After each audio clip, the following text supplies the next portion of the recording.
একেবারে নিঃস্ব হয়ে গেলে কোরআনের একটি দোয়ার আমল করেন, আল্লাহ পাক রব্বুল আলামিন আপনাকে সব কিছুর ব্যবস্থা করে দিবেন। আল্লাহ পাক রব্বুল আলামিন নিজে আপনাকে হেফাজত করবেন। অনেক সময় আমরা কঠিন বিপদে পড়ে যাই, যখন আপনি মনে করবেন যে আপনি একেবারে নিঃস্ব হয়ে গিয়েছেন, আপনার কিচ্ছু নাই, চাকরি নাই, আপনার খাবারের ব্যবস্থা নাই, তখন আপনি আমলটা করতে পারেন। ইনশাআল্লাহ আল্লাহ তাআলা চাকরির ব্যবস্থা করবেন এবং আল্লাহ পাক রব্বুল আলামিন আপনার জন্য থাকার ব্যবস্থা করবেন, খাবারের ব্যবস্থা করে দিবেন। বলেন সুবহানাল্লাহ।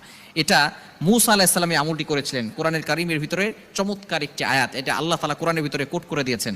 মূসা আলাইহিস সালাম যখন তার নিজের শহর থেকে, সেখান থেকে তিনি মাদিয়ান শহরে চলে গেলেন, সেখানে যাওয়ার পরে তার কিচ্ছু নাই, তার কাছে কোনো সফর সঙ্গী নাই, তার কাছে কোনো খাবার দাবার নাই, কোনো চাকরি নাই, থাকার জন্য কোনো জায়গা নেই। তিনি একটি গাছের সাথে, গাছের ছায়ার নিচে বসেছিলেন। এমন সময় দেখলেন দূর থেকে কিছু মানুষ একটা কূপ থেকে পানি নিচ্ছে, কিন্তু তার পাশে দুইজন মেয়ে, তারা পানি নিতে পারছে না এবং তাদের যে পশু আছে তাদেরকেও পানি পান করাতে পারছেন না। এমন সময় মূসা আলাইহিস সালাম, তিনি তো নবী এবং তার গায়ে প্রচুর পরিমাণে শক্তি ছিল।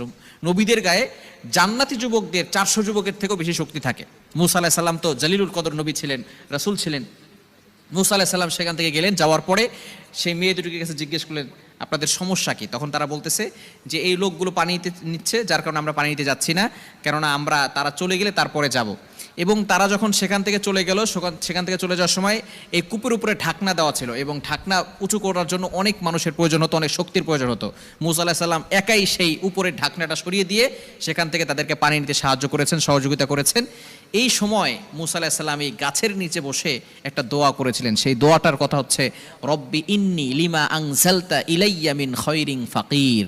চমৎকার একটি দোয়া, পবিত্র কোরআনুল কারীমের 20 নম্বর পারা 7 নম্বর পৃষ্ঠা 7 নম্বর লাইন, সূরা কসাসের 24 নম্বর আয়াতের শেষের অংশ। মূসা আলাইহিস সালাম এই দোয়াটা পড়েছিলেন, রব্বি ইন্নী লিমা আনজালতা ইলাইয়া মিন খায়রিন ফাকির। চমৎকার এই দোয়াটা পড়ার কারণে আল্লাহ পাক রব্বুল আলামিন পরবর্তী সময় এই দুইজন মেয়ের যাদের কথা বললাম, আপনারা আবার এই কথা শুনে আপনারা আবার মেয়েদের সাথে কথা বলতে যায়েন না।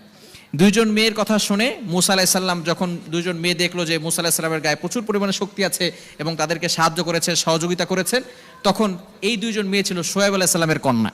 পরবর্তী সময় মূসা আলাইহিস সালামকে তারা নিয়ে গেল, নিয়ে যাওয়ার পরে শোয়েব আলাইহিস সালাম তাকে থাকার জায়গা দিয়েছেন, খাবারের ব্যবস্থা করে দিয়েছেন এবং শোয়েব আলাইহিস সালামের মেয়ের সাথে বিবাহ হয়েছে।